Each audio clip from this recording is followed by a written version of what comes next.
setelah November bisa mencapai 20.000 orang karena harus ada APBN, ada KPBU, ada swastanya. Insya Allah 3 tahun ini tugas saya yang harus saya laksanakan.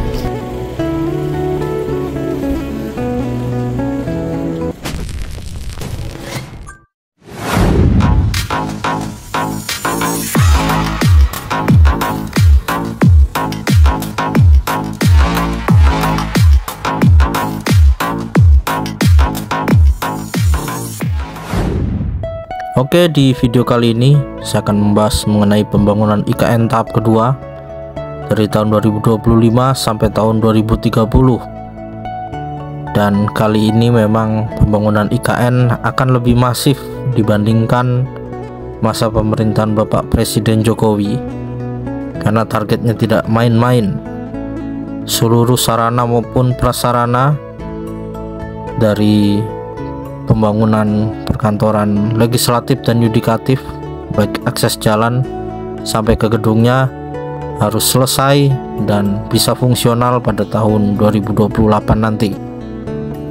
Dan sebelum pembangunan gedung legislatif maupun yudikatif, seperti kita ketahui saat ini telah berlangsung ya pembangunan jalan KIPP 1B dan 1C, di mana di area KIPP 1B dan 1C akan banyak pembangunan yang dilakukan oleh investor swasta dan BUMN, baik itu dalam negeri sampai luar negeri.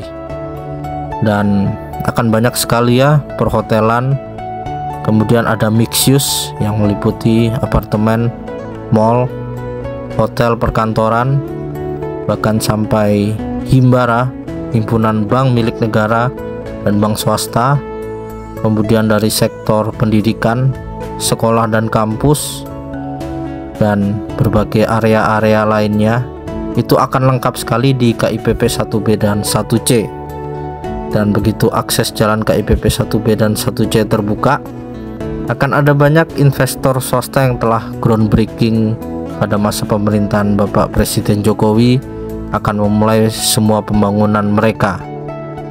Dan selain itu juga dari skema pembiayaan KPBU, kerjasama pemerintah dan badan usaha, diantaranya ada pembangunan rusun untuk ASN serta rumah tapak juga untuk ASN, dan itu akan dimulai juga di tahun 2026.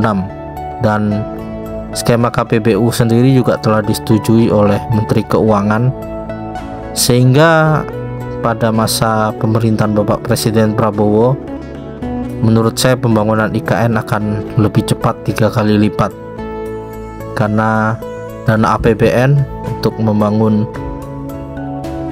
bangunan seperti legislatif, yudikatif, dan arena sarana prasarana pendukung, kemudian KPBU untuk membangun rusun tambahan selain rusun 51 rusun yang telah dibangun dengan APBN, dan juga dari investasi swasta baik itu dalam negeri maupun luar negeri, serta investasi dari BUMN.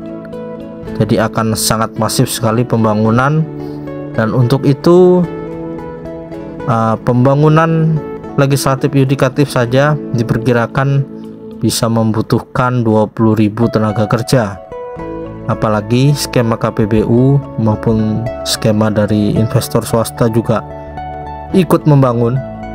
Menurut saya bisa lebih dari 30-40.000 pekerja nantinya. Investasi ya Bapak Ibu sudah groundbreaking nih, udah beberapa poin-poin ini udah melayani Persel yang sudah melakukan groundbreaking dan rencana akan melakukan pembangunan. Jadi jalan yang kami bangun ini salah satunya untuk melayani Persel-Persel yang akan dibangun oleh teman-teman investor. Pembangunan dengan APBN saat ini yang telah berlanjut, selain pembangunan jalan KIPP 1B dan 1C, bisa kita lihat ada pembangunan pengembangan kawasan olahraga dan ruang terbuka hijau di KIPP 1B, dan juga penataan kawasan glamping dan pusat riset hutan tropis Wanagama yang akan menjadi ruang publik edukatif dan rekreatif serta menjadi wisata baru nanti di IKN. Kemudian pembangunan dengan APBN juga telah mengarah ke luar KIPP, yaitu IKN Barat, yaitu penataan kawasan Sepaku yang merupakan area pasar Sepaku ya, koridor sepanjang 1,5 km dan 10 pos pengamanan dengan pendekatan bottom up yang melibatkan masyarakat. Jadi pasar Sepaku yang selama ini kita lihat di Desa Sukaraja yang masuk wilayah IKN Barat itu terkenal ramai dan padat, serta kalau kita lihat memang agak kumuh. Maka dari itu otorita IKN hadir untuk menata kawasan itu agar rapi dan agar nyaman tempatnya untuk dikunjungi. Dan pembangunan rusun akan lebih masif juga di tahun 2026 karena memang banyak sekali yang membutuhkan rusun selain ASN, dari pegawai-pegawai yang bekerja nanti seperti di perhotelan, rumah sakit, kemudian ada sektor pendidikan seperti kampus dan sekolah, serta bangunan-bangunan lain yang akan beroperasi di IKN. Maka akan dibangun rusun dari APBN yang berkelas MBR yang akan dibangun oleh Kementerian PKP dan Otorita IKN. Kemudian ada rusun yang dibangun oleh investor swasta dan juga ada rusun yang dibangun dengan skema KPBU.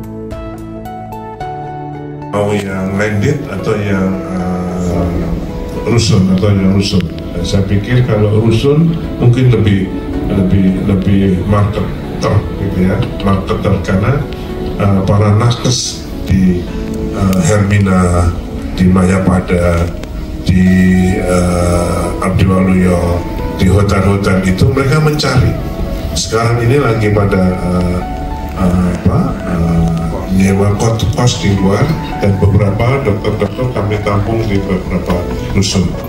Untuk para dokter spesialis kami siapkan, kita layani ke beberapa unit di beberapa rusun.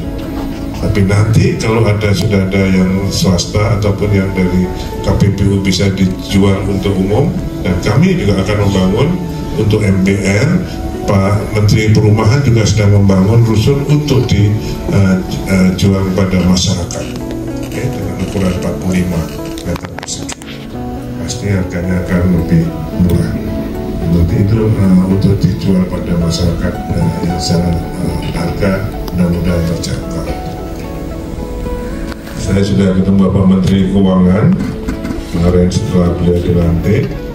Saya hanya menyampaikan bahwa saya kesini hanya mendukung Bapak, karena saya mengikuti wawancara pertama kali Bapak Menteri Keuangan keluar dari istana setelah dilantik, dengan menyampaikan, ini ada di medsos sudah, bahwa Pak SBY dengan menggerakkan swasta bisa mencapai 6% growth-nya, pertumbuhannya, mungkin lebih dari 6%. Pak Jokowi menggerakkan APBN dengan infrastruktur yang habis-habisan hanya 5%. Jadi beliau ingin menggerakkan dua-duanya, swasta dan APBN. Saya bilang itu IKN. IKN ada tadi yang saya bilang, ada APBN, ada KPBU, ada swasta. Mungkin beliau setuju. Untuk APBN, saya langsung ke habis dari Pak Menteri Keuangan dan Menteri Seknek. Karena penganggaran sekarang ada di kedua kementerian itu, Seknek dan Kementerian Keuangan. Saya hanya menyampaikan bahwa program kami pasti dalam kerangka 48,8 yang sudah disetujui Bapak Presiden pada bulan Januari atau Februari yang lalu pada saat memanggil saya. Karena dua kementerian ini yang sudah saya informasikan bahwa apa yang saya usulkan pasti tidak di luar 48,8 itu, sehingga mereka alhamdulillah belum disetujui, dan sampai sekarang yang kita usulkan juga disetujui. Ya. Jadi alhamdulillah belum ada imbas untuk, mudah-mudahan tidak akan terimbas dengan kebijakan efisiensi dan sebagainya. Asal kami bisa melaksanakan itu dengan sebaik-baiknya. Kan koridornya Pak Menteri Keuangan kan KPI-nya serapan, karena kalau uang itu nggak diserap berarti nggak ke masyarakat. Pemerintah itu hanya dua instrumennya, DIPA dan regulasi. Oke. Kalau DIPA-nya nggak dilaksanakan, ya nggak akan menciptakan lapangan kerja, ya cuma jadi DIPA aja. Makanya selalu salah satu instrumennya adalah penyerapan keuangan. Itu Mas, jadi kalau pengalaman saya, pemerintah itu instrumennya hanya dua, satu DIPA, yang kedua regulasi, mengatur dengan dan DIPA yang menciptakan lapangan kerja masyarakat atau para penyedia jasa. Para penyedia jasa nggak akan bisa menyediakan lapangan kerja kalau DIPA-nya nggak dilaksanakan. Tetap hanya jadi DIPA saja, nggak ada gunanya. Makanya dikejar-kejar uang yang ada mengendap di bank-bank itu. Ya, saya kira itu menurut Bapak Ibu sekarang saya kira dipahami.